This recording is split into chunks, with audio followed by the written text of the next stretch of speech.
The first 3 weeks of the eruption here in Hawaii, crazy things would happen in the middle of the night. A new fissure would open up and it would threaten a new neighborhood. Thousands of people were evacuated from their homes. I started the Hawaii Tracker Facebook group to help people understand what's going on and get their questions answered. Hey, how's it going? We're live. This is Fissure 20. We had hundreds of people all throughout the neighborhoods sending in videos, articles, and images. We spend a lot of time making sure the accurate information gets out. This is live. Still lava moving. They weren't just sharing a story, they were helping their neighbor. If a family was being evacuated, my group would just jump in and help out. It was huge. They were watching out for each other. Hello, everybody. Thank you for coming. Thank you for the support from everybody. As we go through this, we're growing closer together as a community. When tragedies like this strike, you really realize how much you need each other.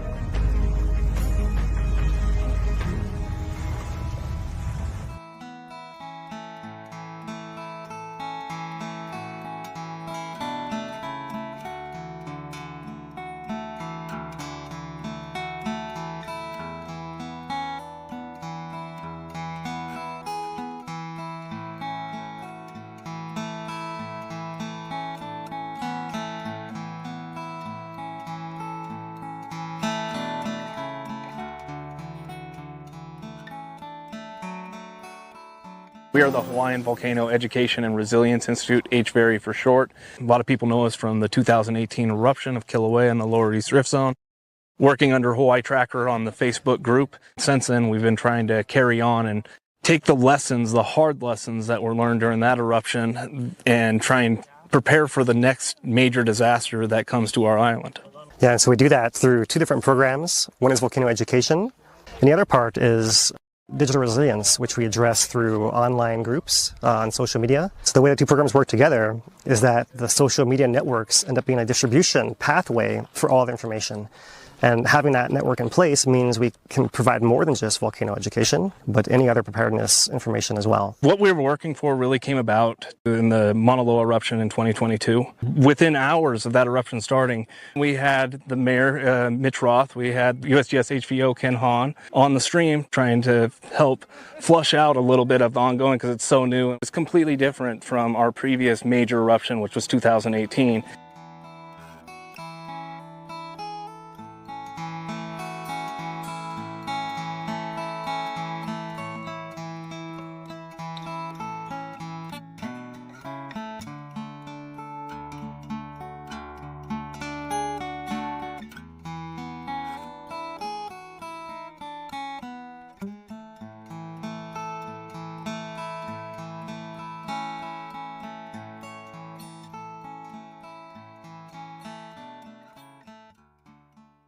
One of the things that Talmadge and I were talking about was how do we deal with social media? It was something we needed to figure out and get right.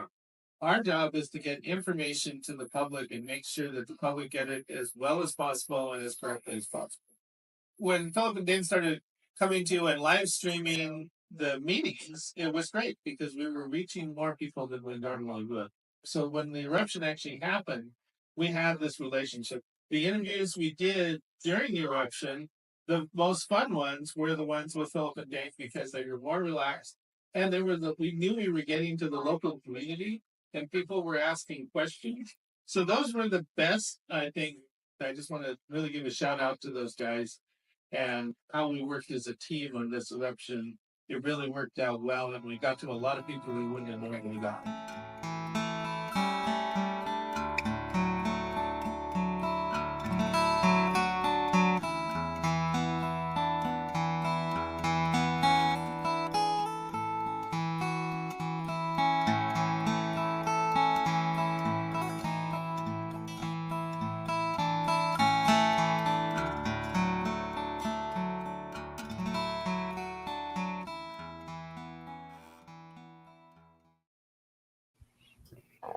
Aloha everyone, welcome to Hawaiian Volcano Tracker.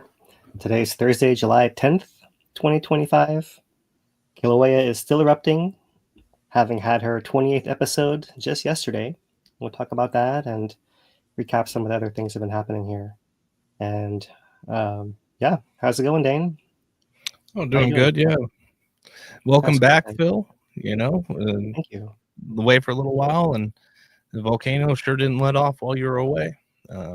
Few different episodes in there, and yeah, I get to talk about them today. Yeah, thankfully she didn't do anything too unexpected, although it's still been extremely spectacular. I've been keeping my eye on it from off camera as well. So awesome to have you guys cover that, and yeah, good job, and cool to see the AI review you guys did again this year, and yeah, appreciate all you guys keeping things going here. Yeah, yes, sir. Yeah, let's go ahead and get into it. If we have any questions, comments, anything like that, go ahead and put them in the chat, and we will see what we can do when we get to the Q&A. Right on, and once again, appreciate our ASL interpreters, Daniel and Carrie, as always, up here in our corner. All right. Let's switch our stage around here and get ourselves ready for our summary.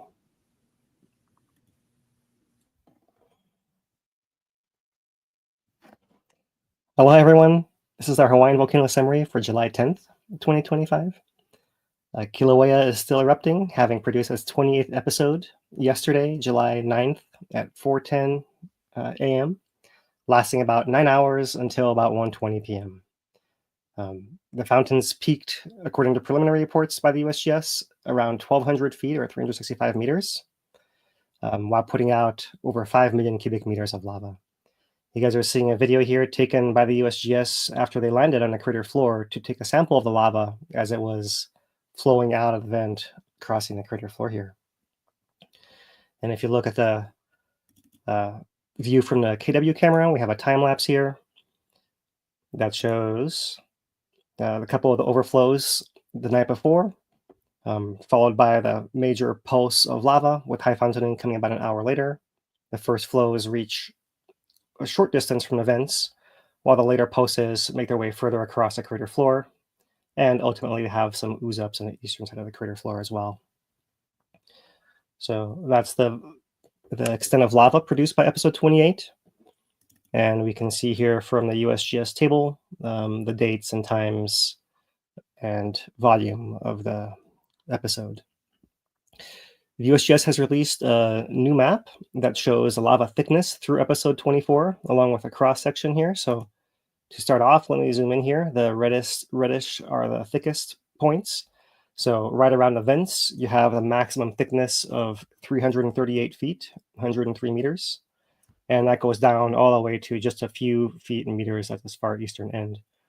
And you can see the average thickness leads to an elevation of 3,133 feet above sea level, or 955 meters or so. And if we look at the cross section, this shows a little bit more of the nuance, because even without the cone, which is presently growing to reach near the top of the cliff on the western side of the caldera, we also have an inclined slope from west to east, with the flows thicker in the west and draping across the crater to the east here. So that's the current layout, and lava flows are still in that same area. The ground tilt pattern followed the same cycle as before, with inflation tracking the accumulation of magma before the episode, deflation tracking the release of magma during that highest sustained fountaining phase. And what you can see here is that since the episode has ended, we've resumed our inflation and tremor and all the other signals that lead us to believe another episode is on the way as well. So the USGS has not put out an estimated window, apart from saying that we are in about this 6 to 10 day interval, averaging 7, and that's about what we'd expect for the next episode to come. This fits within a larger pattern. You see here the tilt plot at Uekahuna since the beginning of the eruption in late December of 2024, with a sawtooth pattern, each one of them indicating a build up to an episode and release through a high fountaining phase. Here's the latest USGS update from today, summarizing this 6 to 10 day expectation for the next episode. Looking at the gas emissions, which are the largest impact of this eruption when the tephra is falling outside of inhabited areas, as it has been recently here. Trade winds blowing from the northeast keep much of the tephra and the gas to the southwest. The tephra falls within a national park, but the gas can fly further away as well. So here you see the effects wrapping around South Hawaii to the west side of the island as well. The major pulse is through, so what you're seeing here is this inter-episode rate of 1,500 tons of SO2 per day. During a larger gas burst, you can have larger concentrations here and downwind as well. So we could look at the KP camera on the side of Mauna Loa for a time-lapse view of where the gas cloud traveled during this last episode. And so you see it here bursting up and flying largely to the southwest, reaches a high elevation, but does not pierce further up. It gets carried to the southwest and trained in that direction. So looking at our Purple Air Citizen Science Monitoring Network, we can see some slightly elevated values here in the west and southwest part of Hawaii Island. Earthquakes have been quiet over the past week, some still along the south flank of Kīlauea, a smattering under the summit, and low levels at the Pahala source, but still ongoing. Here you can see like the relative earthquake counts per week over the last year being relatively low ever since that eruption began in December of last year. Our GPS monitoring signal is showing that there's quite a lot of ground movement happening during each episode, with the ground extending and contracting perhaps 7 or 8 centimeters before relaxing and doing it again. But overall, the pattern is fairly stable within this window. So that's our Hawaiian Volcano summary for this week. All right, and with that, we'll turn to our hazard summary. Let's get that on our screen here. And we'll look at the S2 camera first. And what I've done here, as I've done before, is just the daytime view frames and taking out all the nighttime views. So you can see the dominant wind direction. It basically doesn't change from being from right to left the entire sequence here. So that's pretty good for people, since people can't get anywhere in this downwind direction. That's where all the USGS instruments are. So we'll see the effects of that a little bit later. The old chain of craters, or old crater rim drive, I should say, that goes behind here, being buried in tephra, that's being used for sampling as well. But no habitation and no people, and all closed area over here. So that limits the impact. So we keep looking at the gas. We'll look once again at this KP camera on the side of Mauna Loa. See that those first emissions hugging low to the ground here. Our inversion layer is somewhere through here. So you see we pierce through that. We do reach up above 14,000 feet, as you'll see here shortly. But it doesn't seem like it's quite as vertical a column as we've seen in the past here. So there is that time-lapse view. It's a repeat, so I'm going to take you guys to the Mauna Loa camera, and I've zoomed it in so you can see somewhere in here that gas, here it is, that gas cloud rising above the crater rim. And I have it on a loop here so you can see it rise. We have that larger pulse of fountaining coming through around 5 a.m. And so this happens right from dawn throughout the day, and by dusk it's over. So you see a little bit there. This camera is around 14,000 feet elevation, slightly below perhaps. And there you see that gas cloud rising, definitely higher than that vantage point. Mauna Kea has a camera as well, which we can zoom into. And so here it is. There's the slopes of Mauna Loa. And looking from Mauna Kea here, there's Kīlauea. And there's its gas cloud, which you see something like that. Maybe a little higher at its highest point. A little bit washed out, but there you go. There's the views of that massive outpouring of gas and lava, which we're now somewhat used to, which is kind of incredible to think about, having seen it 28 times now. So we showed you the VOG forecast before. That comes from the VMAP, the VOG Measurement and Prediction Project from University of Hawaii in Manoa. And the forecast, as we see here, shows some of that earlier gas being blown off shore to the west.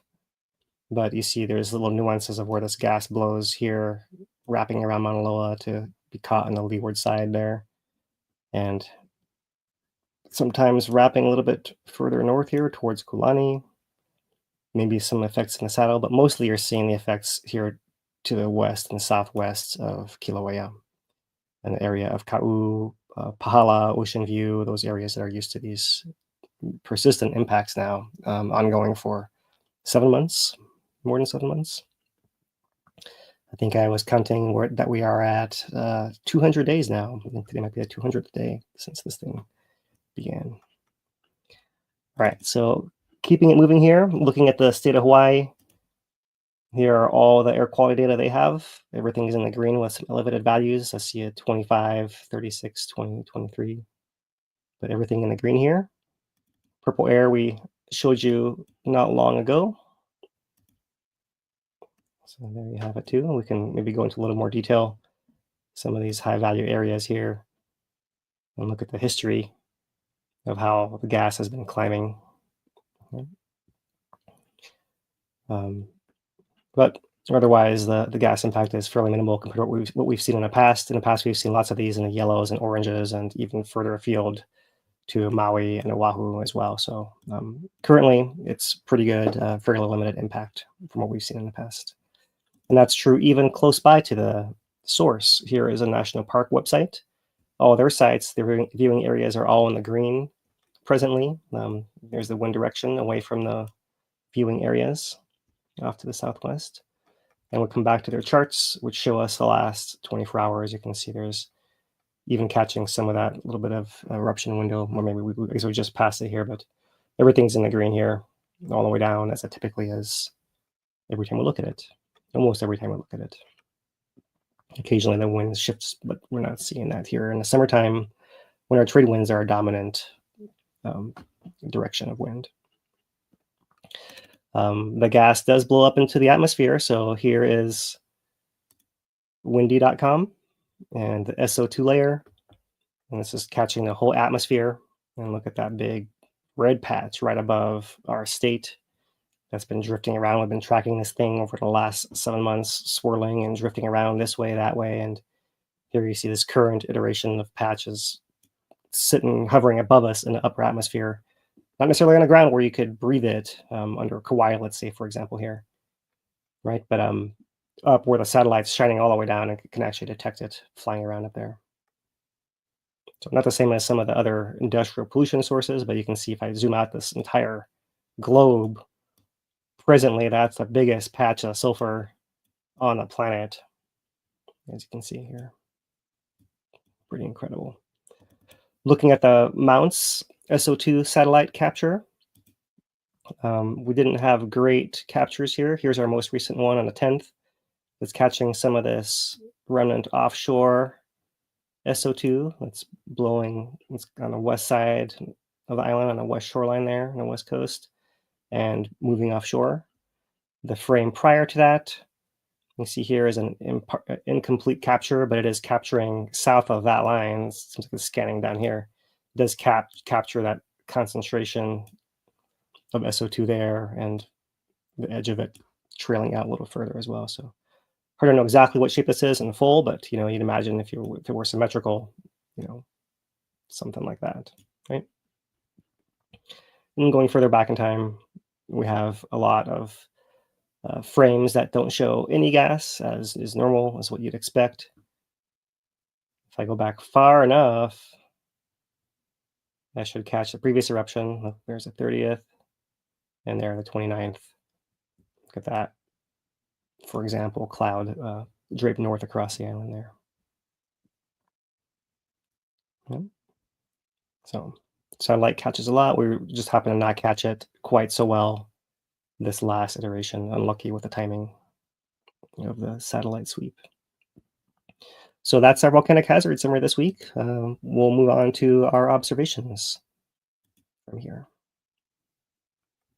And to start off, what's happening currently now, let me get this going and show you the live view with the V3 camera. There it is, or the sun is dropping in the sky here, so we have some high contrast. One degassing source is the north vent here with gas blowing this very similar direction. I have a couple other spots in the Cinder and Tephra field as well. But one thing that's changed in this last episode was that the south vent was not active at all and was completely inundated and covered by material from the north vent during this previous episode. So we'll see what happens with that, if it reemerges or what comes of it, if it's gone forever perhaps. But that's one thing I look for here at the V3 camera nowadays. The V2 camera from further back, zoomed in from Volcano House. There is our one source. You can't really see the south vent area too much behind there. And once again, high contrast. You can't see much of the detail here. And the V1 camera. Let's get this thing live here too. And you can see the change in the coloration there. And look, there's actually a little bit of lava cascading down and exposing some incandescence there. And that's what we currently can see on Kīlauea.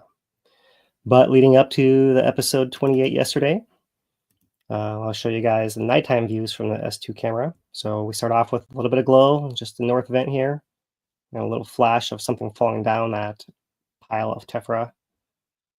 A little bit brighter. What we're hearing from the scientists is a little overflow, and then one bigger overflow with eruption pulse coming here as well. We'll play this one more time. And what we're hearing from the scientists is that this pistoning effect is visible on the seismographs, spectrograms, all that, such that they believe this process is happening all the time. It's just happening deeper down an event where it's oscillating to glow a little bit dimmer from none to a little bit, or a little bit to a little bit brighter. Or when a column rises more shallowly, closer to the top, then you start seeing it brighter and flashing even brighter and starting to spatter, and then eventually overflowing the top. But it's the same process. It's just happening further up or further down in this straw conduit that's connecting the surface to the source below there. So let's come back to our wide view of the KW camera here and play this for you guys. Back on the evening of the 8th, some little overflows very near the vent here. And there is our first pulse. Then the fountains grow out, pushing out all the lava. It's flowing across the center of the crater floor here, the furthest, right in here. Although massive material hugging this western to northern wall as well. A little bit of slope of lava falls. Even after the vent has shut off, we see this moving, and we see two distinct ooze-up paths on the northeast and east side of the crater. Even through the day today, there's still movement of the cone itself. All this thick pile of welded, maybe not welded, but of lava that's gooey with like mixed of hardened lava with that still ductile, plasticky stuff. It's hard to kind of describe that stuff, right? But it can still move under its own weight, even if it's very, very slowly settling, right? And that's what leaves those big cracks at the upper surface, as you see up here in this back corner. Not so easily in this scene, but also at Kīlauea at Pu'upuai for those visitors to the national park. So I'm going to play this again because there's a couple interesting things that happen here, and maybe I'll slow it down because this is one of our better views here. So first couple overflows, the pistoning is happening, overflows reach the top. We see this first couple of tongues, right? That column is still rising further and further. And when you see the first lava come out, it seems like it's actually not a huge fountain, but like a pad of degassed lava that mostly flows to the side. It only reaches so far before it stalls. Lava then issues from the vent, starts over from the vent, pushing out. It pushes some chunks of really rubbly stuff that seem like are more gas poor. And then now this more silver lava seems like it's the gas rich stuff finally coming through and overrunning all the other stuff that's happening there. So that was a lot. Let me pull it back here too, maybe somewhere in here. Let's even zoom it in to give a better view of what's happening there if we can. So, all right, I think it's coming. There it is, that first pulse. See how it retreats the vent, and look at that chunk of hard stuff getting pushed out, and then now comes the more fluid stuff that seems to really make some distance there. And at the same time, we see the spray of the fountain. It's largely dropping stuff near vent here. See all the vent is moving and flowing under its own weight, following the end of the fountain. Pretty incredible views, really amazing stuff. Things that we're really spoiled here on Kīlauea to have so much change and see such dynamicism and such power in action. Really incredible. All right, so let me move to the F1 camera, the thermal view. Both of these cameras restored as Dan and Lou shared with you guys in previous weeks. So here is episode 28. A couple of little overflows. There is the pulse, came through a lot faster. Maybe I should slow this one down too. Slow it down for you guys, make it a little more relatable to the other video here. So, all right, here comes the overflows, and it's still going to come pretty fast. That first pulse, second pulse, flowing out, ooze-up flows, finally at the eastern end. And continuing movement with plenty of heat still left inside, especially close to the vent following it. Now, since I wasn't here last week and the F1 camera has just been restored, I just thought I'd pull up the episode 27 view as well. So here's episode 27. Similar pulse of lava, and also had ooze-up flows. So the ooze-up flows are something that's have been consistent over the last couple episodes, at least here on Kīlauea, that we can see. And we've been seeing it for a while, actually, longer than that.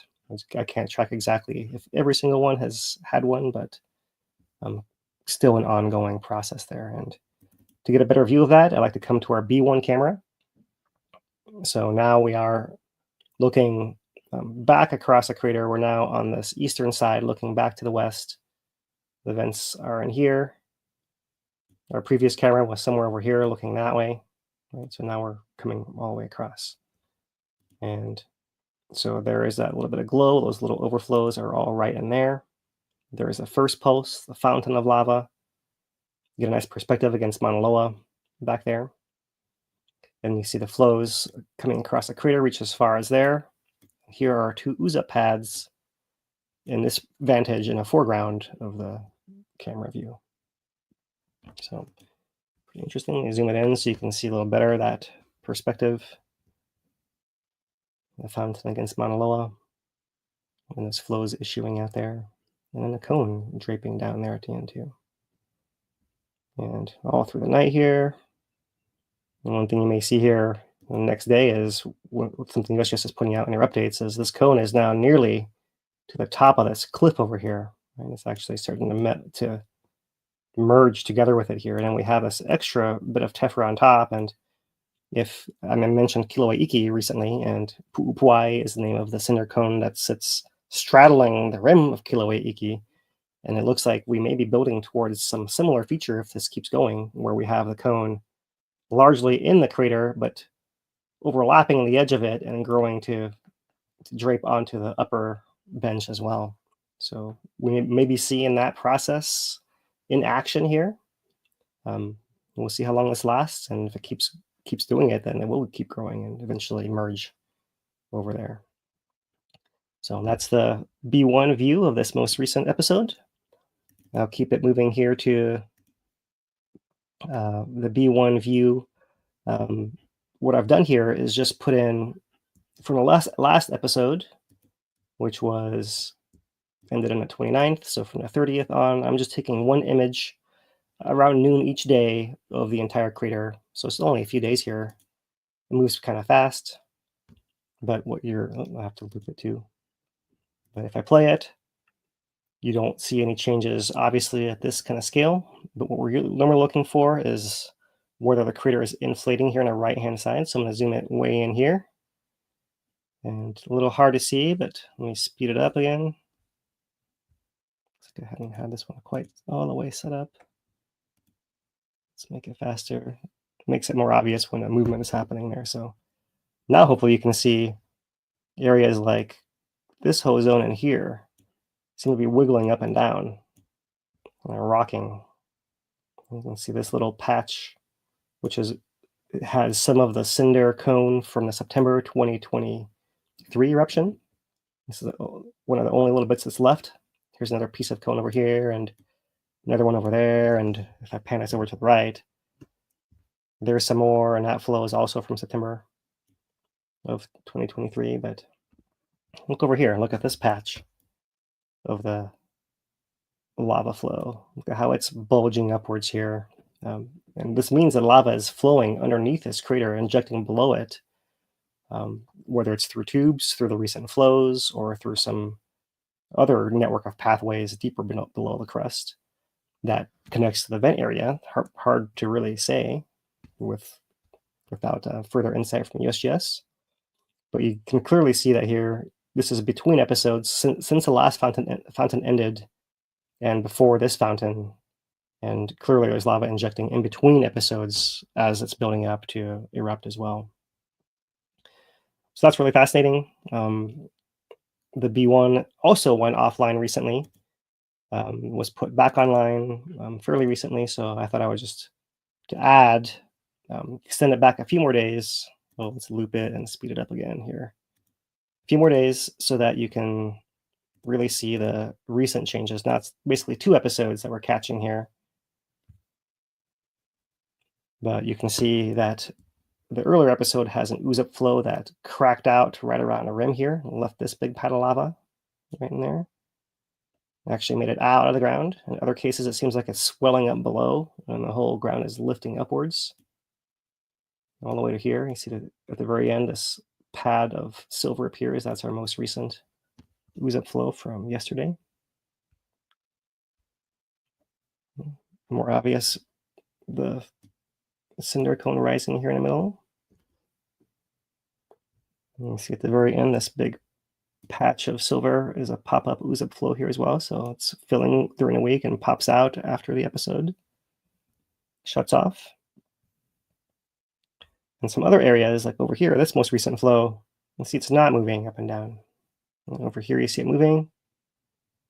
Something like the edge through there. But it's not the entire crater. It's different segments or plates of it that seem to be moving unevenly. And that's why it can crack and leak out at certain places too. All right, so one last view of the B1. And what I've done here is what I would like to do in the past is go all the way back to the start of the eruption, 1 image per day. I do have a little bit of a resolution issue at the start here, but it does get better towards the end. And what you're seeing here is the full eruption, the filling of the crater from this eastern perspective. So there's a couple ways to do this. Since we were just over here on the eastern edge, let's start at this far edge and look in. So we pointed out these September 2023 flows. And what you can see is our 2024-25 lava rising up onto this slope bench on the east here, like the tide coming in almost, right?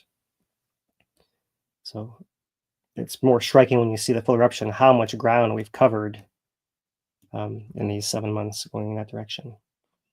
And not only that, the crater is filling as well, not just going covering more area, but rising as well. And you can see this really well here through the series of these September 2023 cones. Many of them getting buried early on, and some of them getting lifted by the lava that gets injected somehow through this in there to keep that buoyant rock continuing to rise. And that's what that one little patch is right in there. You can see where that came from, this sequence here. Pretty fascinating view there, and just probably spent a long time going across all of this, right? But here's another sloped area on the south side of the crater, right? And you can see how the lava flow has been marching its way up that as well. This is where the B2 camera was that got melted. So filling visible there too. And then finally, let's come here to this back wall near the vent area itself. And so the vent area ends up being somewhere up here, this final shape. Here at the very, very last frame, I'm just going to hold this. You can see how it compares to where it was earlier on, where we just had those 2 little cones further down over here. And you can also see, looking against the back wall, how much this lava actually rises up, right, from down there to somewhere in here. And that's showing that thickness being greater, especially towards the western part of the crater here.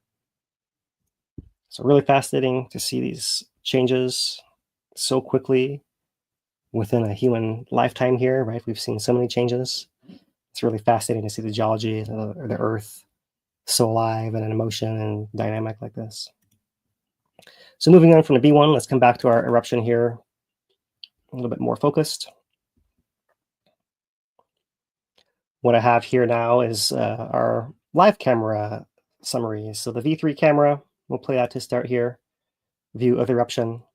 Back on the evening of the 7th, there were a couple of overflows that began the low-level precursory activity. A little bit of spatter you see visible that night. The full next day, you don't see much in the daytime, but that process is reportedly still happening. You just see the degassing. You can't see the changes in the light or any particles leaving there, but they might be just not being caught by the camera. So finally, here comes our overflows in near midnight, and then a main pulse of fountaining. You see it's dropping material causing this giant dust clouds, especially in this western side.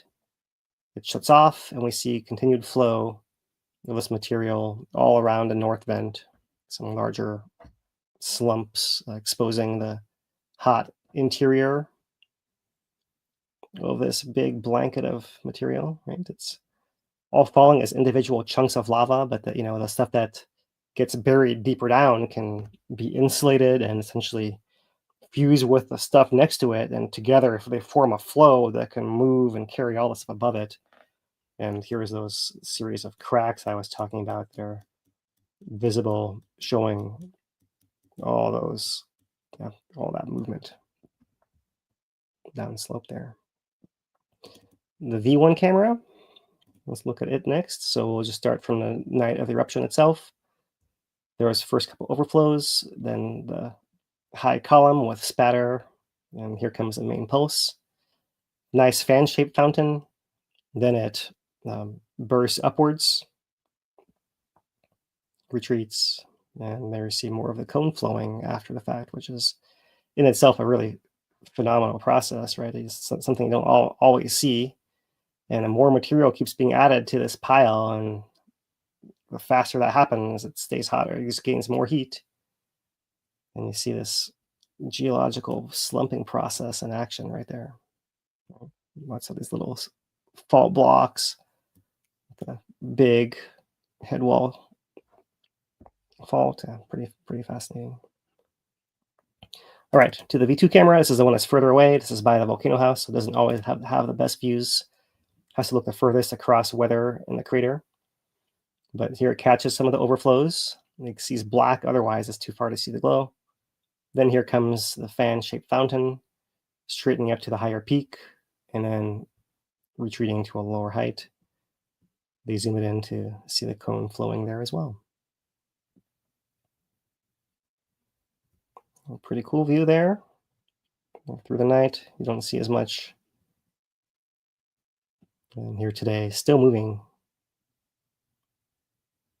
Really, really incredible. Looks like it's going to keep going for another day or two, even still at this rate. There's quite a lot of material piled thick. It's still moving relatively fast at geologic speeds, right? So we'll see how long it goes. All right, so those are the camera views, most of the camera views. I'm going to add a couple more that more speak to the viewing experience of people. So the V2 camera is in that direction of the volcano house, but when you're at Volcano House, you see more of the trees, and so I like to have this other camera from the National Park view in here as well. What it might look like if you were able to see this from Volcano House, and you had this moving through time to see this in the time-lapse view, obviously, right? So any one image of these is what you might have seen at any moment in time from the Volcano House for this eruption there. Really spectacular. And one last one will be the K2 camera, which we've used before to show us the direction of the wind and visitation. But here we see people at the overlook at Wikahuna. Fewer before, a lot during, more after. Let's zoom it into that little corner there. Pretty spectacular. Not even full. Plenty more space for people to see the eruption from there, where you can feel the heat and hear the roar at its loudest, feel it moving through your entire body. Right? Pretty amazing. All right, so that's our visuals that we gathered from the cameras. We do have a release from the USGS as well.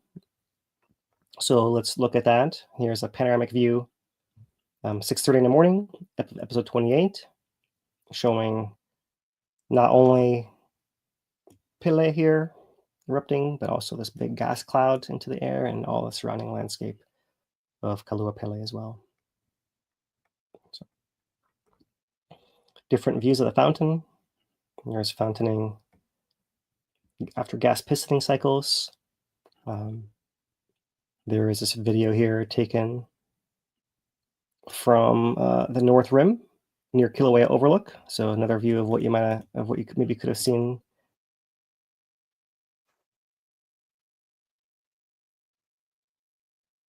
Massive ash and dust rising from where that rock lands and other rock. That rock's pretty porous. I've seen some recent studies of old eruptions that talk about maybe 30% void space in that stuff, depending on average, right? So when it's landing, it can actually break it, crunch it up, and cause little dust particles that can be thrown into the air, as well as the lava itself being in a rock that's solid can break when it lands as well. We had a decent amount of wind with this last episode, so it didn't get too bad. I know there was still fallout, on the Highway 11, but did they reach Highway 11? Yeah, the civil defense at least put out a little notice saying between 4 miles of mile markers, be on the lookout. I didn't see any photos of it myself, but I did see the advisory. But in the previous episode 27, there was little wind. The wind that was coming was in the trade wind pattern, but it was enough that things were kind of wafting around a little bit more. Yeah, interesting.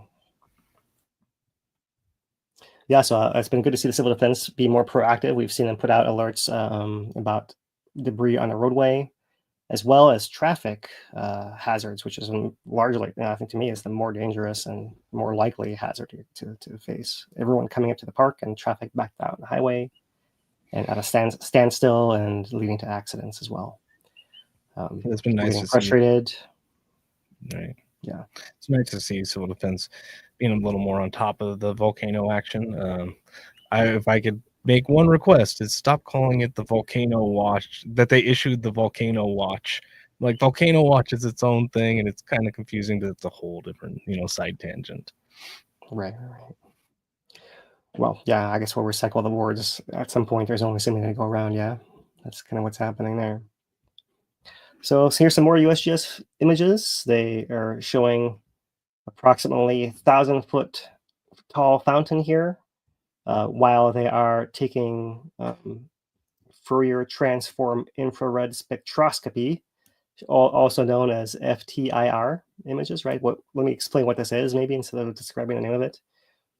They're looking at the light sources, could be the sun or sometimes the lava itself, and then they analyze the changes in the spectrum of that light through the gas in between the sensor and the source. So this is something that takes a little while to process, but awesome to see them get the timing well, where they can get out there and deploy it and get it on site to measure the output of gas as well as possible whenever they can. More of that here going on over here. Some images of lehua blossoms on ohia trees, with a nice blurred fountain in the background, the fountain fan-shaped here itself. Look at the early light, one part of the crater in light, the other part still in darkness. The top of the plume catching the light still. Same over here, pretty cool. They had a second group of geologists, besides the one that were on a rim taking gas measurements, who went in the helicopter. Here is their aerial overview of the volcano, a couple of shots of that. As the fountain is going, and you can see it's feeding the beginning of this more fluid flow that's going to cross the central part of the crater floor through there. Photo by Drew Downs. They land on the crater floor and look for a safe location to go and approach the most recent lava from episode 28. They're trying to get a sample of the episode. So there they go. They have a video of this, which is what we also showed you at the very top of our broadcast. Taken from the ground. as they watch that fountain and assess where it might be safe and what hazards might be in place when they collect their sample. There was another view of this put out on Instagram by our friendly volcano helicopters pilot, David Okita. Very similar view. You can see he's waiting for the geologists back here and yeah, on the ground there on a crater. That's what it looks like. About 650 feet tall is what they reported in a caption. Pretty fascinating.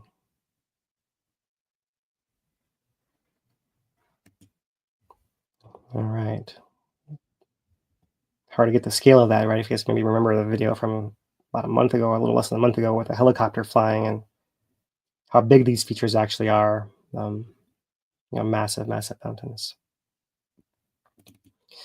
All right, keep it moving here. A couple more images. One of the road that geologists have been using to traverse the crater and drive. There is the tire tracks, and they see fresh fallout all across there. They do note, this is interesting, dense glassy tephra bombs were from episode 28, still cooling and covering a large part of the landscape. So sometimes you have more frothy lava, and maybe sometimes you have more dense lava. And so in this particular case, they're noting here one of these denser glassy bombs.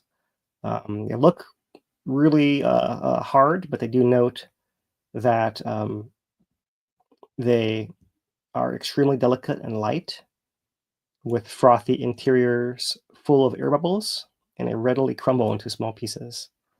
So this is a very, very fresh, likely to be broken piece here as they go take it back for processing. So that's the main USGS update here with their images and views. There is one more video I'll put in right here, which is this one that accompanies Volcano Watch this week, which shows geologist, looks like Drew right there, in the snowshoes, walking across a tephra, showing how much you actually can sink into it there, walking out towards a instrument in the field to unbury it from the accumulation of fresh lava that is likely impeding its function right there. So let's transition us to the Volcano Watch here. That's snowshoeing on Kīlauea. High fountain episodes pose new challenges to volcano monitoring. And as you just saw, that's one of the ways they get across without sinking, especially if you're a taller guy like Drew. Maybe the lighter ones of us wouldn't need it as bad, but still you do sink in no matter what. There's a solar panel covered in the tephra, the instrument and processing boxes as well. You can see how crucial this is and why we might be having data outages from time to time from some instruments in the volcano here. Need some kind of windshield wiper. Some kind of windshield wiper for those solar panels. Something like that, right? Yeah. Right. Yeah, I've seen webcams that have, when rainy places that have little windshield wipers. You might need something like that. Yeah, right. A new challenge for the HVO engineers to, design a solar panel tephra wiper. Right.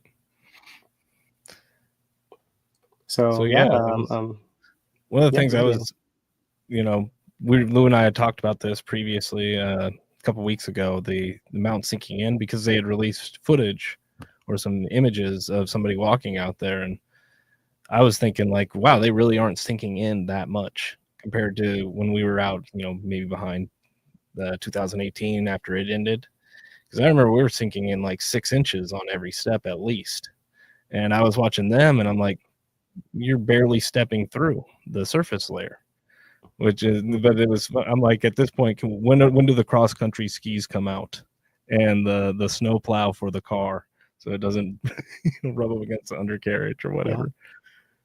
Yeah. They are a practical solution, right? I mean, that's that, especially if you're heavier, that helps spread out your weight. Yeah, pretty cool.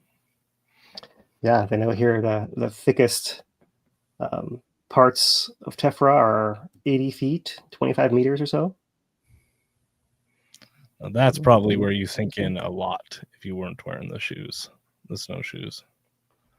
Yeah, and you have to imagine that when you're sinking into it, the ground underneath the crust is still hot, right? And the more you sink, the hotter it is. And if you sink enough, you'll actually burn yourself. So there's good reasons not to want to sink into this, besides not getting rocks in your shoe, just to not burn yourself as well. And they refer to the thickness map here once again that we showed you a little earlier. We'll come back to that once again after our break here, and we'll get into monitoring. Just to say here that they've moved a lot of the cameras. They noted a few other things here. The B2, they note that the camera was melted, but its solar power supply survived, and that's the one that currently powers the V3 camera right there. So you see how they've redeployed components as appropriate there. So we'll leave that at that there, and pass it to you guys. I did have one question regarding that volcanic glass that we were looking at. Okay. Would that be considered obsidian at that point, or is that? Yeah. So this is a common question, right? So it depends how picky you are, I suppose, is like really the answer, right? You hear it called out a lot around here, but a geologist would typically reserve that term for a high silica composition glass. Okay. So basalt is just mutually exclusive almost type of thing. Yes. Even if it looks like obsidian, it's not obsidian because it doesn't have the silica content. Right. So to muddy it a little bit, it's a spectrum of silica contents, right? And volcanoes content evolves over time. I have heard of chunks of volcanic glass by Pu'uwa'awa'a on a Kona side, that big trachyte flow, that they measure at maybe 59% silica. That's getting pretty close to the cutoff of 60, where you would actually be calling obsidian to many geologists. So you possibly could find a chunk of obsidian, but I'd have to, place you near the likely source of it to believe you. And then you need some geochemical analysis before you're sure, type of thing. Right. Unless you have exactly the context of. You're not going to eyeball it. Flow that's part of that piece of land right there, and you know that's there. Otherwise, exactly. You can't see it. Okay. Gotcha. All right, we will move into community corner, and we got some more questions for you afterwards. And one good thing, one cool thing about that, just kind of add one more nugget there. Our volcanic glass, as you're getting it from the lava, actually cooling against the air really quickly, right? A lot of times when you have obsidian, it can form big areas and stratovolcanoes, and quite often it's the hot ash that's coming out of the volcano, it's exploding outwards, that all lands still hot enough to fuse together into that glass.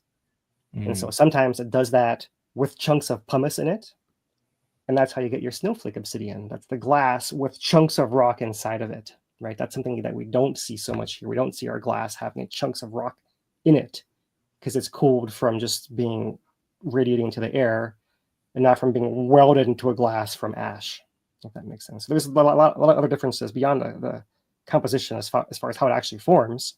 I'm speaking more to how it looks when you pick it up at the end of it without having known anything else about it. Like someone just hands you a rock and says, "What's this?" Right. So there's a whole other cool topic to explore there. I'll leave it for another day. And, well, thanks for fielding that, and we'll have some more questions a little bit later from chat. All right, I will get Lou in here, and see you in a minute there, Phil. Welcome in, Lou. Hey, you have to get them going, don't you? There you go. That was great. Right on. Welcome back, Phil. And who I have up here? Oh, hey, Carrie. I'll try to take it easy tonight. Well, I hope everybody enjoyed episode 28. There's a lot of things going on around the community this week that we're going to talk about.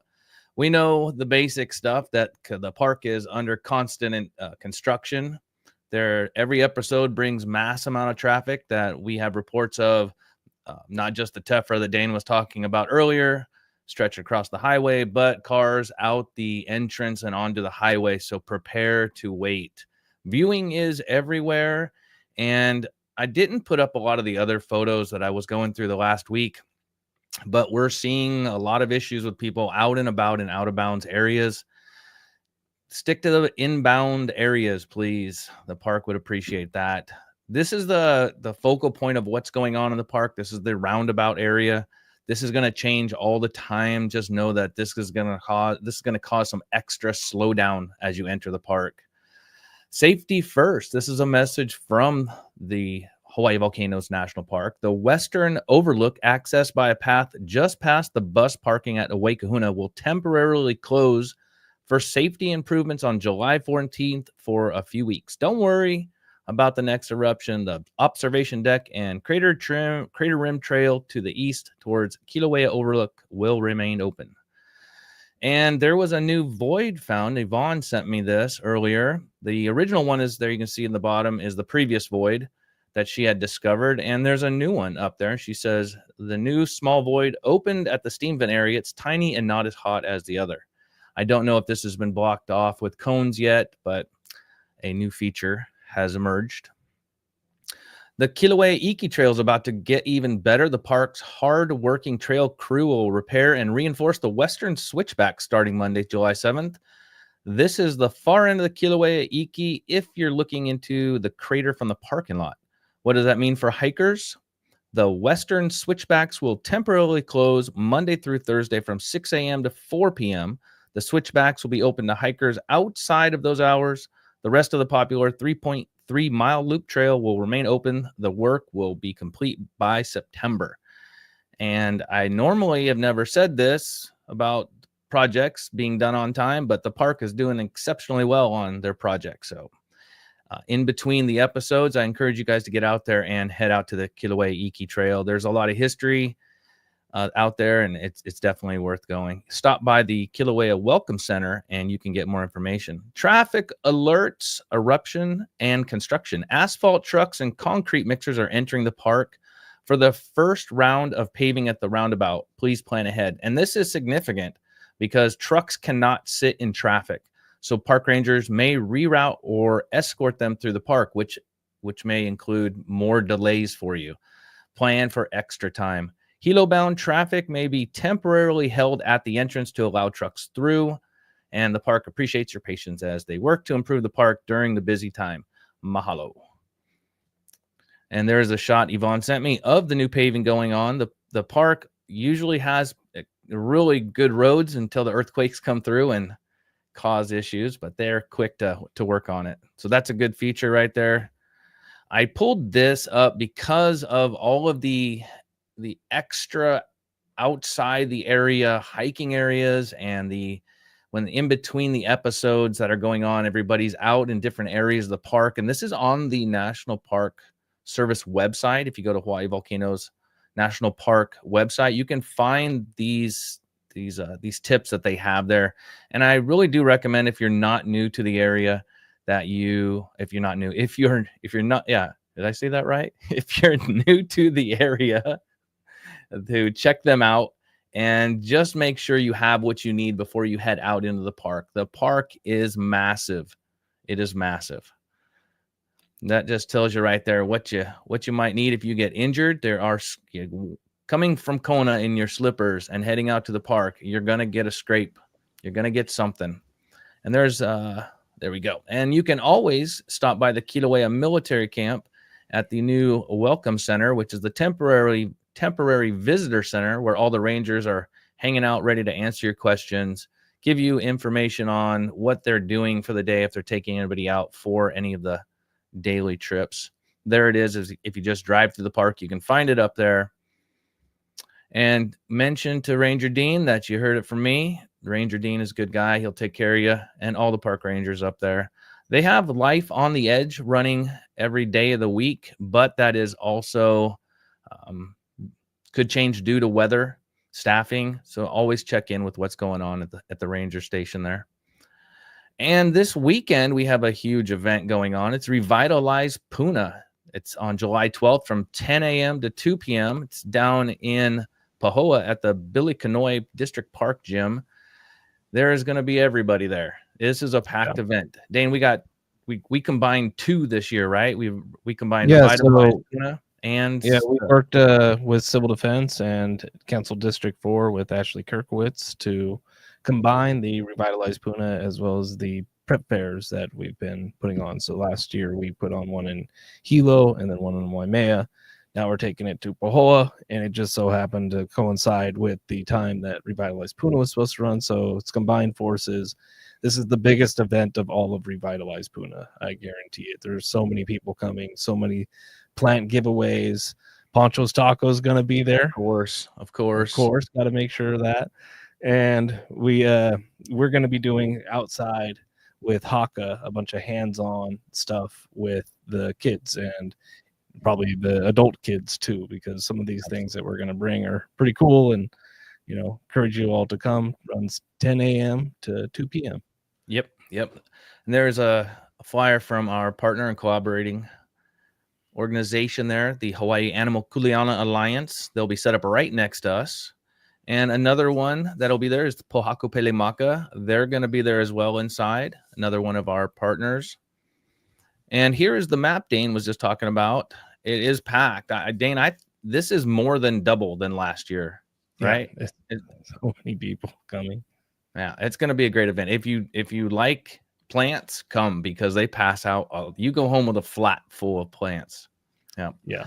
I put the map there at the bottom just in case you're new. You don't have to be a resident of the community. You can be a visitor and stop on by. We will ourselves, HVERI, will be doing our demonstration of our traveling volcano toolkit. Dane will have the lava ramp board pouring. Phil will have the elephant toothpaste volcano going on. We'll have the lava bomb launchers for the kids, and we're there to answer your questions. And Dane, we good for taking pictures this time around? Good for taking. We're going to be busy. We're taking pictures. Dane says yes. And if you have not subscribed to our newsletter or our volcano eruption notification, you can find it at hveri.org/subscribe. And you'll be notified when there is an episode starting up, when the fountains look like they're going to be there. We'll send you out an email. And you can sign up at hveri.org/subscribe. And you can also find us all over social media, whatever you choose. Recommend you get onto our Facebook tracker group. I put the link in the chat already. I'll drop it again in a little bit. If you are up here as a visitor or you are a Kamaina, you can get in there, show us your pictures, a little bit of video. We love seeing on the ground stuff.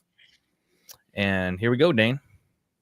All right. Yeah. So we'd like to thank everybody that tuned in today. But first, start with Puna Strong, Kīlauea Recovery, and the 5i grant programs put on by the County of Hawaii, facilitated through the Hawaii Community Foundation, for keeping this program as well as our digital resilience and youth development programs going. We always appreciate all the support there. We also support from you guys. We've had some donations come through, but likes, subscriptions, the shares, all of that normal stuff really does help. Donations today, we did have Norm come through, continued supporter, $10 there. Raven with a $10 super chat, as well as longtime supporter Dawn coming in with $5 backfill from Vacation Pizza Fund. Appreciate that one, Dawn. I think we also have made onto the the HVERI.org donation page. We had a few donations come through there, and we had, there we go, $10 from Susan, a $10 from Robin, and I think that's it for right now. That's it. You got them. Yep. All right. Well, thank you, Lou. You betcha. I think that gets us through it, and go ahead and get Phil back in here, and see you next time. You got it. All right.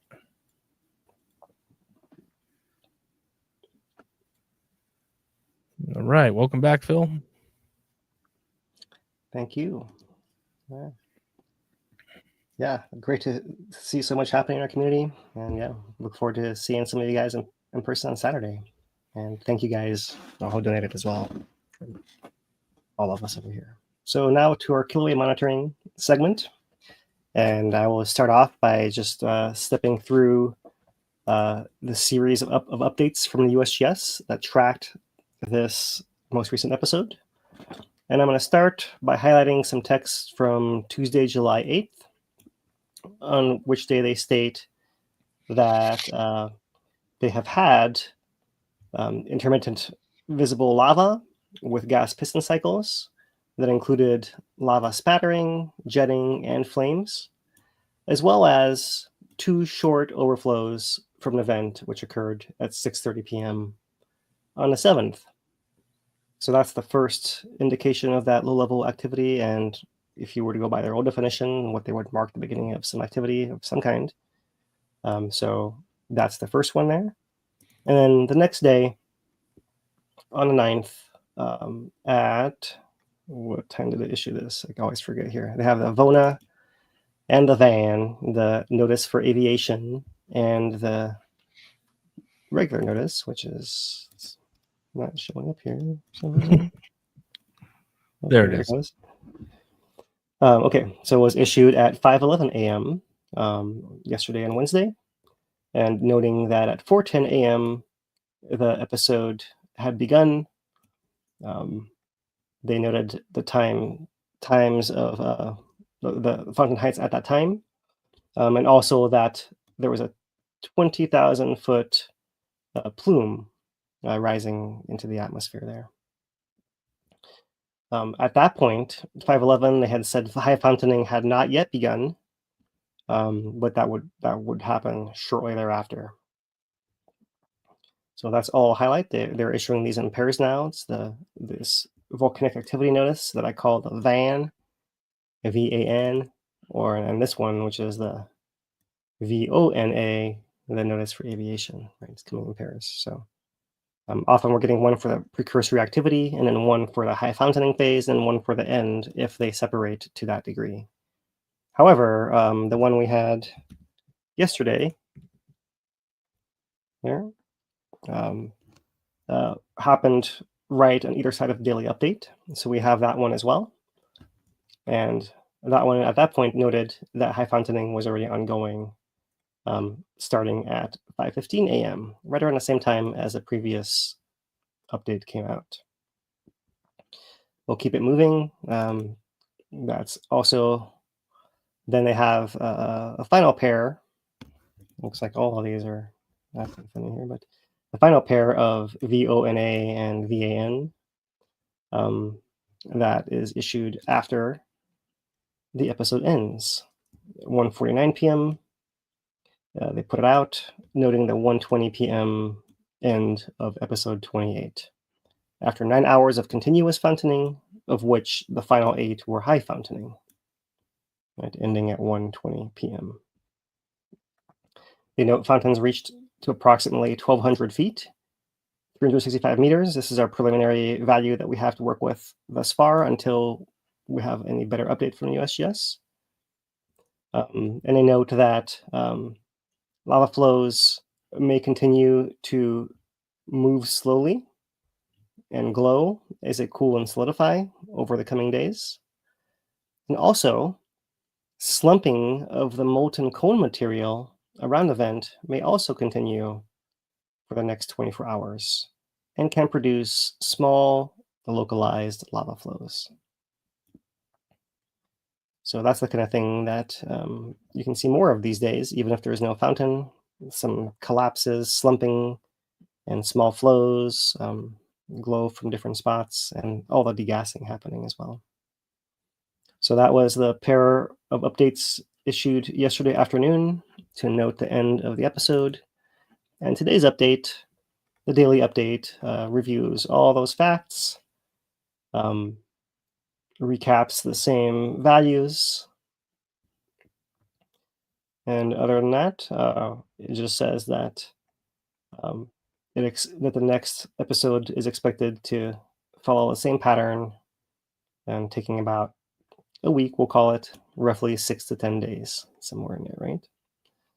So that's most of the information we get. There is a little nugget which is interesting to us. Since we look at the monitors, they note the tilt azimuths for the Sandhill and Uikahuna tilt meters, as displayed on the USGS site, have been updated to show maximum magnitude of deformation with the current activity. So what does this mean? The short version: they used to point all the sensors towards the Hale Ma'uma'u lava lake area, and now they can point it slightly farther over to the west part of the crater where the current vents are, because that's the center of inflation and deflation now. And if they do that, they can show the biggest signal, which makes it the most obvious, and that's better for the obvious reasons. So that's the text updates. They do have their timeline as well, and let me just reload this just in case someone added a mountain height. They didn't. It's to be determined still. But here we get those same values, this 5.3 million cubic meter value as well, and comparisons to some of the previous episodes too. For example, 5.9, 6.6 being two of the highest ones preceding this one. But before that, we also had a 5.3, very similar. Before that, 5.0. Before that, 4.6. We're in that about 5 average, especially over the last 5 or 6 episodes here.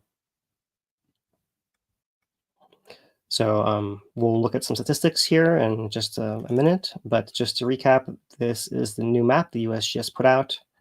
Let me show you the scale a little more closely here. The greens, these are 10 meter increments, about 33 feet. So you see different shades of green every 10 meters, and then yellows, orange to red. Right. So looking across, you can somewhat march from the east to the west and see there's 10 meters, 20, 30, 40, 50, 60, and then it grows beyond the orange here to red is everything above 70 at the end there, right? So here is where the vents are: north vent, south vent question mark whether it's gonna be plotted in the future if it got buried by the most recent flows here. Maximum thickness 103 meters at the north vent. And they're noting now that this map is through episode 24. That means June 10th. That means it's a month old today already, actually. But at that point in time, you can see how high up the material was on the crater wall. And so more recently, this seems to be growing, and you'd think that this is getting closer to the edge, something like that over there now, over the last month with these higher fountains really growing this cone up against the crater wall. So statistics here, they see that average elevation, 955 meters, 33 feet above sea level. The maximum thickness put at 236 feet or 72 meters. Right, that's a little bit, that's not the same as this one right in here. That's the cone. They're talking about the lava itself off to the side. So not quite as thick as that, but sizable still. The total extent of lava, 841 acres or 340 hectares. The total volume of over 100 million cubic meters now, or almost 27 billion gallons. This is a month ago. So since then, we've added the 5 plus the 5.3 plus the, what we just say here, right? We've the 5.3 plus the 5.9 plus the 6.6 plus this 5.3, all that since that last one, right? So you add another bunch there, and that puts us somewhere in a range of 124 or 130, depending on how you add it up exactly there. So it's a lot of lava, and we described here before how we have this big ramp. You guys can see that, I hope, right? Really thick here on this side. And as we get across, moving to the right side of this cross section, it gets thinner and thinner and thinner. Eventually drapes over to the right here. You see it actually covers the cones from the September 2023. Most of them, not this one over here yet. And yeah. We mentioned before as well that this is likely draped. If you were to, this cross section east to west probably cuts through something like that. So it's not catching this really thick part in the southwest. If you were to catch that one, I would suspect that you would see this something more like that, right? Where you have the vent somewhere in here, and then you have this draping up on a wall as well. And for comparison, all the previous layers we've seen in the past, 2023, 2021, 22, the first one from 2020 to 21, that boiled off the lake of water that was in there through 2019 and 2020. Okay, so all that's a lot of information. Let's try to cut it through in some ways that maybe you guys can make some sense of it. So I'll try to highlight some things of these plots and explain what they are in case you have not seen these before. So I've got 2 plots here. These are almost the same thing. Let's focus on one on the left to start. What we have here in red is the high fountain's duration, and in orange is any time ever since the first flows come out of the vent, right? So this is some measure of the precursory activity reaching the surface, basically, right? So most recent episode 28 over here, we have that 8 hours of high fountaining, 9 hours of continuous fountaining, with about a day in advance of this lava flow precursory activity. That's pretty similar and typical to what we see recently here. You see not every episode has this, and we can focus in on this part of the graph here. Not every episode has this. Sometimes you have a little bit less of this precursory activity. Sometimes it's a little bit more, but rarely do you have longer than this, about 36 hours or so. Right? As far as a high fountain length, that looking pretty similar. 8 to 9 is a little less than 11. That was the last episode, but you can see it's all in that similar range all through here. So we seem to be falling into a little bit of a stable pattern in the last 6-ish episodes, we'll call it, right? 23 on, we'll say. Now over here on the right, all the red and orange stays the same. It's just stacked on top of blue, and the blue is the pause that follows that episode. So we did this to try to figure out if you have a longer pause, do you have a higher, longer fountain or not? And in the end, it doesn't seem to matter. It's not quite so easy to tie them together, but we can track how long the pauses have been by looking at the blue lines over time here. So here's our last 6 episodes or so. You can see the pause lengths, the blue lines are about averaging in there. One's higher, one's lower, but on average, it's about that week long there. There's our 6 to 10 days range that the USGS describes right there. So it's not quite as variable as we saw in the past before that. You can see there have been other periods of relative stability too. So, but interesting to note that we're seeing consistency in the last 5 or 6. Our maximum fountain heights at about 1,200 feet, 365 right there. Not quite the record. That was 25 at 1,250 or 380 meters right there. But you can see these are all in that same ballpark once again, these last 6 episodes right through here. And it's interesting to note that if we look at the overall pattern, we actually had our startup phase with all of its intricacy, and then we have kind of a ramping up. Then we have our very weird episode 17 with very low fountains that lasted that same length, and then it kind of recovers from whatever happened there, ramps back up, and now we seem to be in this stable phase a bit right here. So interesting to note that. Can't make any forecast or prediction, but just to summarize what we're seeing, what's happened so far. And what I thought I could do here is to start to insert Pu'o'o data for comparison. So here on the left is Kīlauea 2024 to 25, and here on the right it's Kīlauea 1983 to 86 on the East Rift at Pu'o'o. That one had about one episode a month for 3 years, leading to 47 episodes or so.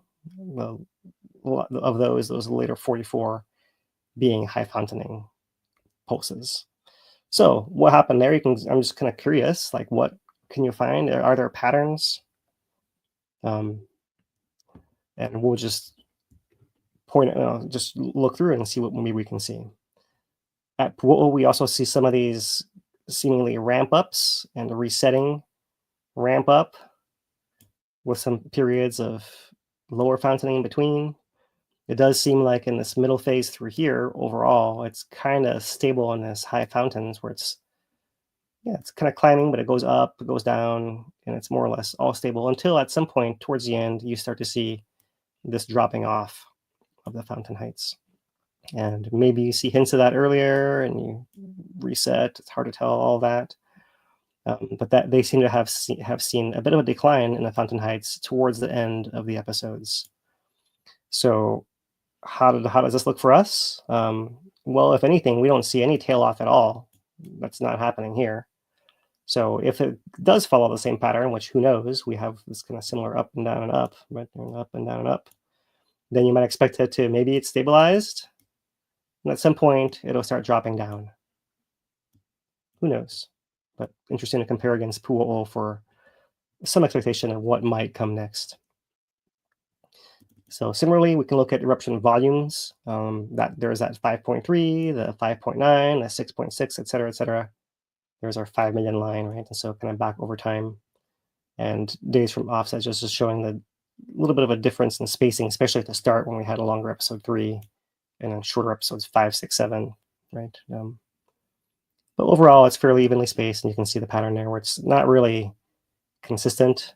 We have this starting pulse and equilibration, then it seems to come up and down and then up and then down and then up and then down and then up and then down and then up and then down. So yeah, I don't know if there's some kind of cyclical thing happening here, but in any case, it's all within a fairly tight band right there, right? Call it like 3 to 6-ish, more or less, where most of these are falling into.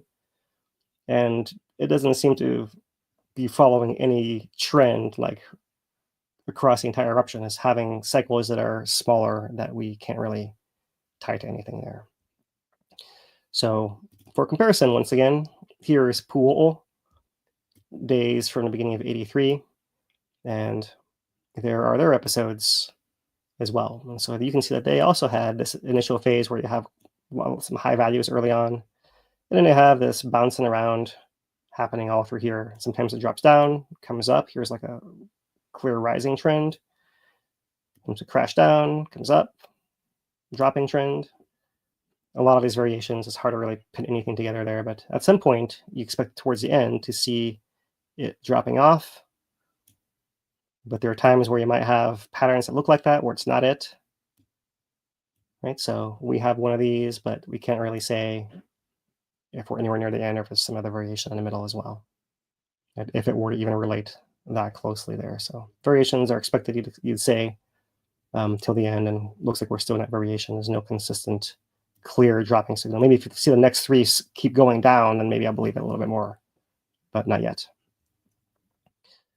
So a little bit more here, digging into this, discharge rates. So what we're doing here is taking the time that the vigorous eruption starts and time that it ends. That's the number of seconds. And we have the volume, the 5.3s, the 5.9s, etc. And we can, from that, get an average discharge rate of how many cubic meters are coming out per second. And we're approximating this by focusing only on a high volume part of the eruption. Right? So days from onset here. So there's 1, we start high, drop down as you expect. And then normally most eruptions just do that. They tail off and then they end. And here's where we started realizing this is not what's happening at our summit. We have something different, a new phase of activity occurring. From episode 4 on, we started to see discharge rates, well, maybe it was after 6 or so, right? From 7 on, you start to see them rising up, some variations, comes down for 17. 17 was our low height fountain, right? The abnormal one. And it comes back up to the trend.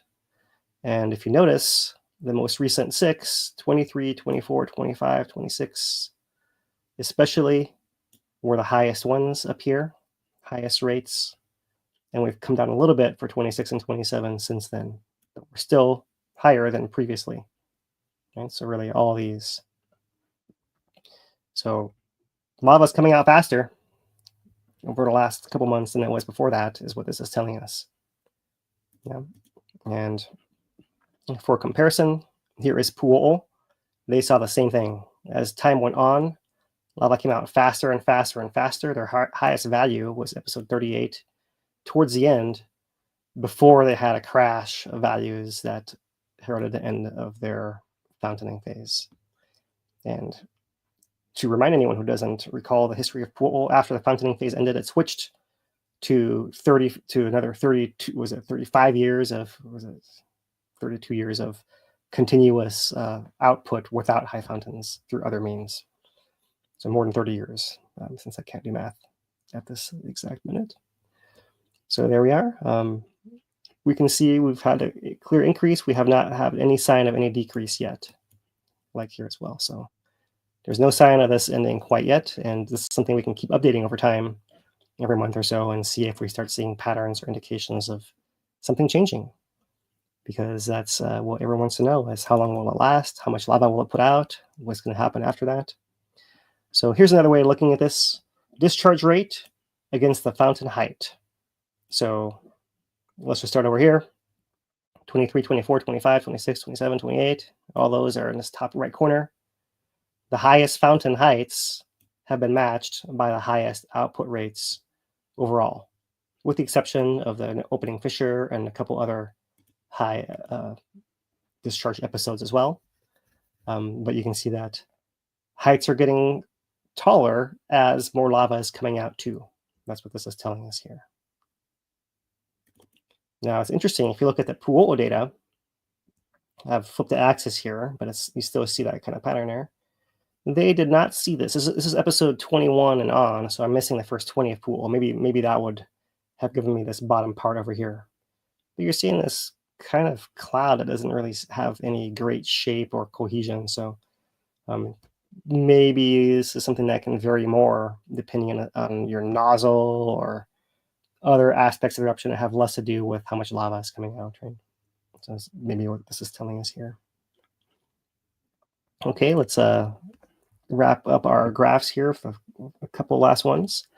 Eruption volumes. So total volume, every one of these small bars is that individual eruption volume. And if you add them all up, then you get this red line up here. And that puts us at 130 million cubic meters for this whole eruption.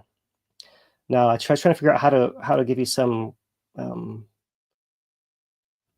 feeling of how much that is. I went to look up what's the volume of the old Hale Ma'u crater, right? The one that existed before 2018 down there, right? So let me see if I can find that. I think that was, I wish I written this down somewhere easier. Right. So I think what, maybe 54, 60 million cubic meters, something like that. I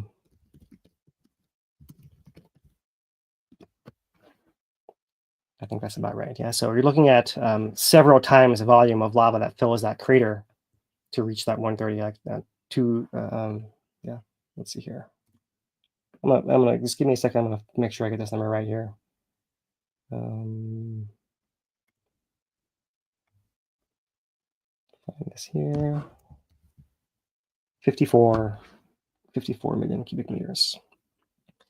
So yeah, 2.5-ish of those craters full is how much we've put out through the whole eruption this far in the last 7 months. So it's a huge amount of lava. You spread it into that hole and across that larger bowl, then it ends up the shape that it is here today. There's a couple other things here. Occasionally the USGS will put out one of these maps like this one, where they will note how much lava has come out in total. And when they're doing that, I am on here putting a red dot. And so the blue line is just corrected. If we just assume that to be the truth, then we snap our line back to there. So there's a little bit of a range, ambiguity here of exactly how much lava is in there. And that's in part because there's degassing as well. I mentioned earlier there can be up to 30% void space in a lava, rocks that land on the ground. That's true of the flows as well. And if they stay coherent and they degas, they can also settle down. And so the volumes do change. It's a moving target, and you do expect some margin of error within there as well. So a comparison there too. Here is a Pu'u'u era. And so in actuality, what this would really look like in detail is more like this. Every episode is a step upwards and every pause is a step sideways. And that's how it actually would be. We don't have that level of detail with our current volumes. But what you can see here is that they can then in their case, fit a line which they then extract an eruption rate from. So they say overall we can average across all these episodes, all the different pauses and all that, and it comes out to about so many cubic meters per second. So where we are presently today with our eruption is about 7.7 cubic meters per second. That's about twice the rate of Pu'u'o, to give you some idea and some comparison there. Right. So we haven't filled nearly the absolute magnitude. In the end, over 3 years, Pu'u'o put out twice as much lava per episode, and so it reached over 350 million cubic meters, whereas we're still at this 130 mark here at episode 28 of this eruption. So one last one, this curiosity of statistics. What weekdays have our eruptions happen on? Overflows in blue and higher fountains in red. So Tuesdays are still in a lead, with Wednesdays and Mondays behind, depending whether you're looking at the overflows or onsets. And so this is not exactly our random, what you'd get if you were rolling a 7-sided dice, for example, which speaks a little bit, I think, to this weekly cycle that's naturally occurring with the volcano, where it's averaging about a week. So wherever it started, it seems to have that kind of weekly cycle superimposed upon this weekly bucket too, right? So that's all of the graphs to show you guys as far as the data. Apart from the current stuff, which I'll come through kind of quickly here, we have the laser rangefinder back online. You can see this most recent episode. We jumped from 984-ish to 990-ish, about 6 meters of gain at this spot, right? 20 feet or so flow near the vent there. We saw the tilt drop, come back up at the summit. The rift zone is still very quiet and deflating. Our earthquakes are still pretty low. Here is depth versus time. Really not a lot to show there. It's really quite light overall. 141 is one of the lower numbers you'd see for a week total here. And of what there is, you see the south flank active, a little bit of Pahala, although it doesn't seem like anything major happening there. Really, it's actually looking quite a bit slower than before. I saw a question about this pop up on Facebook, but from Linda. I'm not sure exactly why they're a little more spaced out or a little slower. There are some speculations of that magma supply, if it's able to release up through the volcano, maybe that release in pressure can back propagate down and relieve some of the pressure below. But it could also be more simple in that the actual injection of magma that's episodic from the hot spot just is slowing down for its own reasons. That could also be what's going on there. So really don't know, but those are some possibilities to throw out there. So for the last month, we have 2 episodes here. So there's our most recent 6 meters. And what you can see is that the previous pulse went from 982 up to almost 990, call it 7 meters there, but then it actually degassed or lost some of that volume and stabilized back here somewhere around 985. So in the end, this one ended up being 3 meters, perhaps because of the nature of the flow that came across it being more gassy to start. This one doesn't show quite the same pattern there, but we'll see what comes over the next week with that as well too. So there's our tilt following a similar pattern, similar magnitudes of drop each of the last 4 or 5 now. There is a last, so this is Uwikahuna, and so here's what you might note. This number may have changed. They changed the azimuth that Uwikahuna points to amplify this blue signal as much as possible. The same thing true here at Sand Hill. They've reoriented these two to make the blue one pointing right at it. So now you have not half in blue and half in green, but mostly it's in blue, and you have some other tangential signal in the green as well. So one interesting thing here, you see the green line is actually overall showing an increase, whereas the straight azimuth to the magma source is showing a decrease there and there. It's easier to see that in a 3-month plot. We'll show you in a minute. But it's keeping going through our monthly data here. Earthquake counts, nothing much to to speak of. There seems to be like there is extra pulse here in the south flank, which seems to have slowed substantially as well. You can see that the Dipahala is the one that's been slower most of that time, actually. So this is actually something showing slowdown on the south flank, perhaps. And here is our 3-month tilt. And so earlier on, we were having a greater variation in the length and magnitude of our episodes. But more recently, they've been more of the same size. And really, the last few more clearly are showing this longer term decrease, which doesn't mean much in itself. I will say this longer term decrease is something we saw at Pu'o'o for the entire 35 years of eruption. So just this decrease by itself is just something to note. It's not giving us any clue about what's happening next, right? It's just showing us that we're doing work of getting the pressure out of the volcano overall. So we have another tilt plot here that's essentially 7 months long since the eruption onset back in late December. And here you see that larger pattern with the bigger initial drops and then the variation coming down. We had a step back up after 17 where it went low and then came back high. Some more variation. And now here we are in this latest phase where it's a little bit more consistent and dropping down. Low earthquake counts, as we said in the summary, very wide range. That's that. If you look at this, each of these is 5 centimeters. So we're going maybe 8 centimeters there, spreading it all the way out and then contracting it back between one episode and the next, which is pretty incredible there.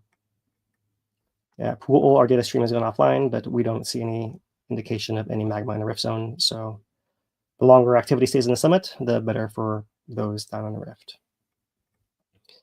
Okay, so I'll stop the graphs there. I know we're going long because I haven't been here for a couple weeks. I got one more set of images. That's the INSAR. So this comes from the Mounts project here, and we've seen these satellite images. And so here's a actual infrared capture of ooze-up flow and heat on a crater floor following an episode there. Let me show you guys the most recent INSAR image from July 3rd to the 9th. So that's catching the change in lava flows down here on the crater floor, as well as ash falls on the rim and southwest of the rim as well. There are some places that we see more coherent colors that are these blocks that seem to rise and fall through inflation coherently, like there, and maybe this one right in here too. There and there, right? And sometimes we see other signals here, like if you see this overall pattern, we go green to orange to pink, green to orange to pink. So it's showing some inflation in this area underneath the vent there. That seems to depend a lot on which time frame you happen to catch with your satellite, because the image before that from last week, this is June 27th to July 3rd. You see it's also catching in this more speckled colors, like where the lava is changing elevation of the ground chaotically, where the tephra is falling and changing the ground chaotically as well, all through there. But you also see these, in this case, fringes. In this case, it's showing deflation, where magma had left this area to cause the episode to occur. And still coherent blocks visible within there. Pretty interesting to see that same pattern. We'll go back a couple more just to show you the extent of how that can look. Here's a very coherent block in the past with less tephra fall. And even further to one of our highest fountains, where we had this very strong wind with this tongue of debris to the southwest. Something else you can see. So for comparison, here's how we look for the most recent week. Nothing quite as dramatic, but we do see those elements of tephra downwind on the crater rim and blocks and lava chaotic on the crater floor. And Yeah, that is the monitoring observations. I feel like I need to flash the earthquakes up here real quick, even though there's not a lot happening with earthquakes. Here they are for the last week. We have some deep settling ones. We have some Pahala zones. We have some South Flank ones. The one over here near Hilo is likely one of these settling events as well in the shallower part. So not a lot to speak of. And our largest earthquake being a 2.9 this past week, being one of those South Flank events. So I'll cut it off there and pass it to you, Dane. All right. Well, thank you, Phil. We do have some questions here if you want to go through those. Yeah. Nothing too crazy. Let's do it. All right. So Raven asks, what's going on with the South Bend? It's buried under the tephra slope, sliding down over it. Is it dead? That appears to be the case. And whether it's dead, we'll have to see, because that might depend on the underground plumbing. I would guess it's, any of us would likely have the same answer. It seems like it's harder for the lava to come out now than before. That all the stuff's on top of it, right?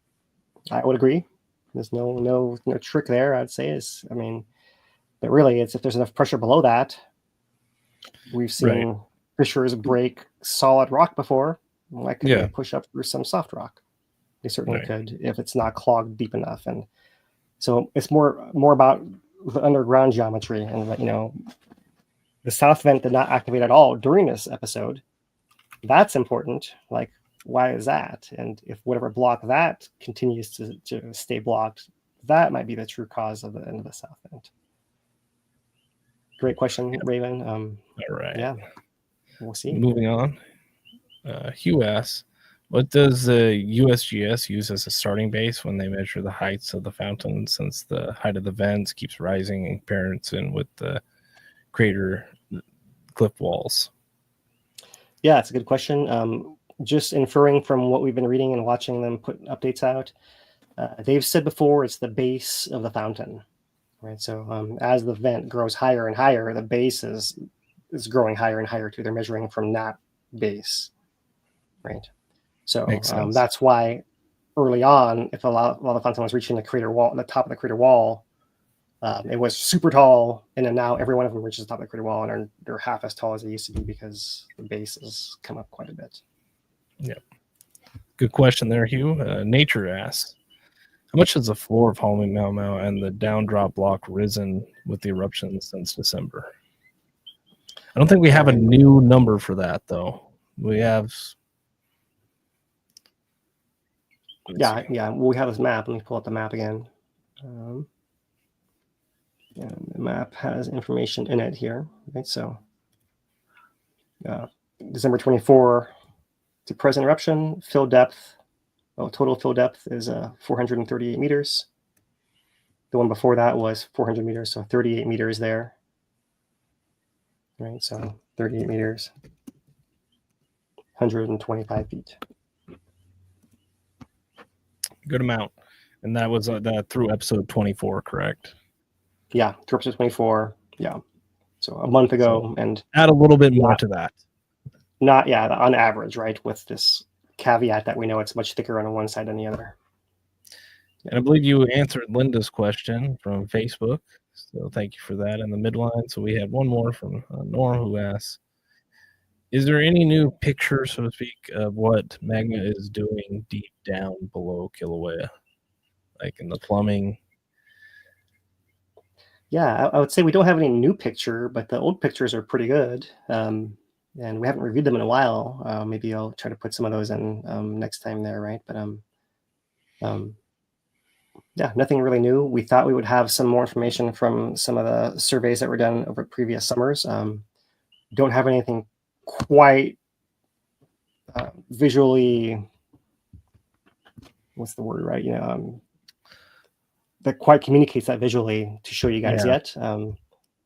So that's something that we'll work in when we can by talking to the authors, and we have to have some connections and leads and that kind of thing. But to be honest, that kind of thing is harder to do when we have an episode every single week and we're trying to really chronicle what's happening here, right?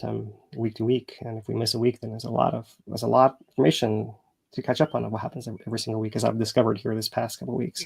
Right. Every week you got a little something more getting added Yeah. to the file.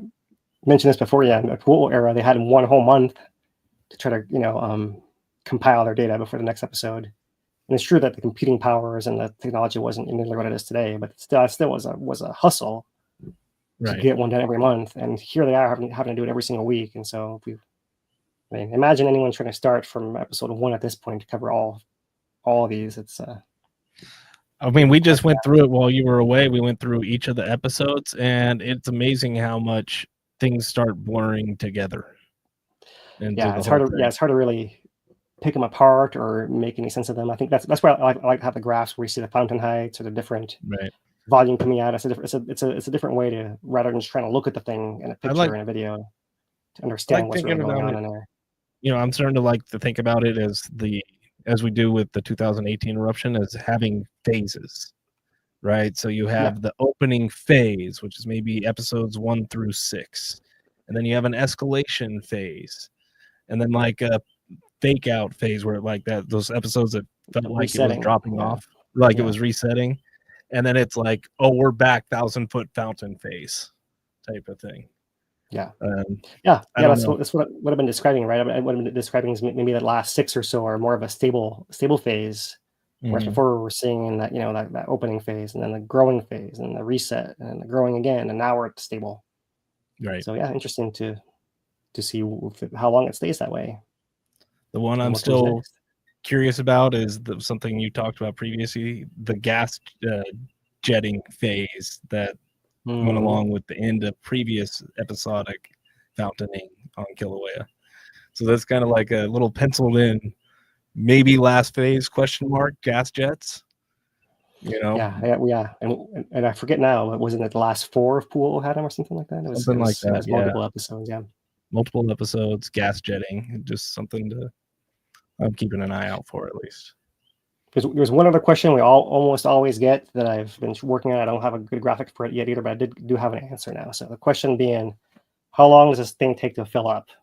Right. So everyone's always asked it. I've always punted it off. But so I did some more math with the current average eruption rates, with the current averages of what's happening. And the answer is, to fill in this collapse area of 2018 from today would take about a year. So July 2026, at this current rate, we could get to fill this entire thing. What does that mean? At 1 week, it means 52 more episodes. So if we're at 28, if we get to episode 80, that's about when we're talking about this thing spilling over, right? This far eastern side. The west side, we can see it's starting to spill over already from the fountains. It's kind of hard to see what's going to happen there. So would that be considered also the volume lost in 2018, that same amount, or those parallel, or are they slightly different? It's similar. And since I opened the can of worms, I better explain it now, right? The collapse of 2018 was broader, right? So the actual main magma volume left from inside of here, but the actual radius of collapse, the volume lost, extended way far out from there. When you refill this thing, you can't refill that big area. You have to refill the middle. So the volumes don't quite match the full collapse lost volume to the inner crater lost volume. Cool. And I'll leave it at that. I think that's a good distinction to put out there. Yeah. All right. I think that gets us through all the questions. Some good answers in there too. And yeah, good update tonight, Phil. We're a little bit over our normal time, but we do these every Thursday, 5 p.m. Hawaii Standard Time. Unless something happens that's out of the ordinary, like a rift zone eruption. But these episodes at this point, we do put out our updates on Hawaii Tracker, as well as our mailing list. If you are interested in that, we have that volcano eruption notifications over on HVERI.org/subscribe. I think that does it for me, Phil. Well, thank you, Dane. Thank you to our ASL interpreters, Dano and Carrie. Apologies if I was excited to be back and spoke fast. I'm sure that happened. And yeah, until next week, from all of us at the nonprofit Hawaiian Volcano Education Resilience Institute, For Dean DuPont, Luatori, I'm Philip Ong. Aloha, everybody.